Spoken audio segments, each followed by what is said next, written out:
Mga ka-Pilipino, katulad ng aking pangako sa inyo, pinapasyal namin kayo sa iba't ibang lugar sa Amerika. Dito po sa Seattle, mamamasyal po tayo. Bago ko ibibigay sa inyo ang hula hoop question.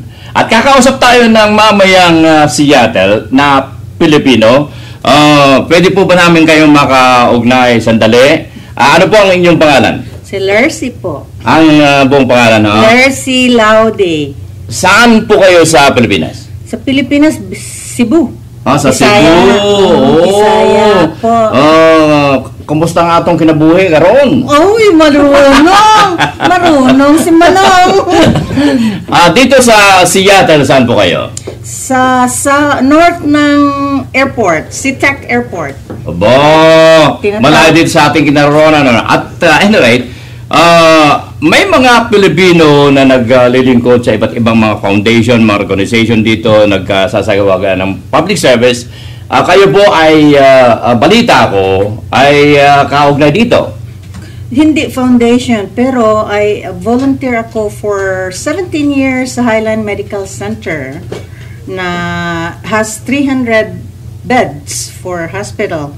It's a community hospital, and I'm with the advisory board of the volunteer organization. Marami po kayong Pilipino rito? Marami. In fact, ang hospital nagpadala ng interviewer sa Pilipinas para kumuha ng 92 ka nurses. Oh, 92. 92. Ang nangyari lang dahil sa global economy, na hinto yon kasi walang pera. Maraming nagrereklamo kung bakit kukuha ng empleyado sa Pilipinas na nagtatalsika naman ng ospital. So, nawala yon. Ang balak sana namin ng mga Pilipino doon, papalitan ang pangalan ng hospital, gawing Manila Hospital. Thank you very much. And mabuhay po. At inuulan na kami rito ng snow.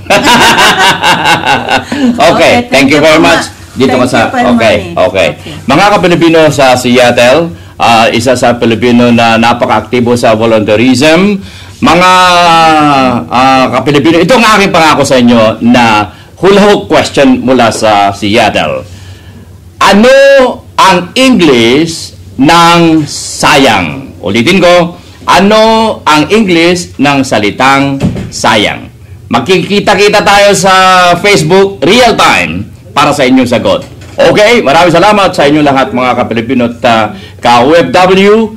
Iiwanan kong pagkain kaisipan ng utang na loob ay hindi dapat nabayaran sa halip ito ay pasa. Ang inyong kaagapay sa hirap at ginhawa. Kuya Manny Calpito po. Salamat at mabuhay.